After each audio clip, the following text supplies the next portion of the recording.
আসসালামু আলাইকুম প্রিয় দর্শক, আপনাদের স্বাগতম আমাদের আজকের বিশেষ আলোচনায়। আজ আমরা আলোচনা করব ইসলাম সম্পর্কে কিছু গুরুত্বপূর্ণ প্রশ্ন ও উত্তর, যেমন দুনিয়ায় শ্রেষ্ঠ নারী কারা, কিয়ামতের বড় আলামত সম্পর্কে, রোজা কত হিজরিতে ফরজ হয়েছিল এ সম্পর্কেও। এই বিষয়গুলো আমাদের দিনের সাথে গভীরভাবে জড়িয়ে, তাই এই ভিডিও শুরু থেকে শেষ পর্যন্ত মনোযোগ দিয়ে দেখার অনুরোধ রইল। আপনাদের মূল্যবান মতামত কমেন্টে জানাতে ভুলবেন না। কিয়ামতের বড় আলামত কি কি? কিয়ামতের বড় আলামতগুলোর মধ্যে কয়েকটি হলো দাজ্জালের আগমন, ঈসা আলাইহিস সালামের পুনরায় গমন, ইয়াজুজ মাজুজের ফিতনা, সূর্য পশ্চিম দিক থেকে উদয় হবে, পৃথিবীতে ধোঁয়া আসবে।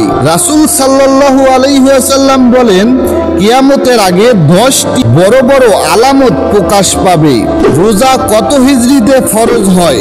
রমজান মাসের 2 হিজরিতে রোজা ফরজ হয়। আল্লাহ বলেন, হে ঈমানদারগণ, তোমাদের উপর রোজা ফরজ করা হয়েছে যেমন ফরজ করা হয়েছিল পরবর্তী উম্মতের উপর, যাতে তোমরা তাকওয়া অর্জন করতে পারো। দুনিয়ায় শ্রেষ্ঠ নারী কারা? দুনিয়ায় 4 শ্রেষ্ঠ নারী হলো হযরত খাদিজা রাদিয়াল্লাহু তাআলা আনহু, রাসূল সাল্লাল্লাহু আলাইহি ওয়াসাল্লামের স্ত্রী, ইসলামের প্রথম নারী মুসলিম। হযরত ফাতিমা রাদিয়াল্লাহু তাআলা আনহু, রাসূল সাল্লাল্লাহু আলাইহি ওয়াসাল্লামের কন্যা, জান্নাতে নারীদের সর্দারিনী। হযরত মরিয়ম আলাইহিস সালাম, ঈসা আলাইহিস সালামের মা, যিনি পরিপূর্ণ পবিত্র নারী ছিলেন।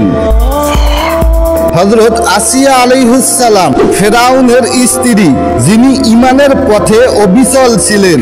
এই মহিষী নারীরা তাদের ঈমান, চরিত্র ও ত্যাগের জন্য ইসলামের ইতিহাসে শ্রেষ্ঠত্ব অর্জন করেছে। প্রিয় দর্শক, আজকের ভিডিওটা যদি ভালো লাগে লাইক করুন, কমেন্ট করুন, শেয়ার করুন। এই চ্যানেলে নতুন হলে সাবস্ক্রাইব করতে ভুলবেন না।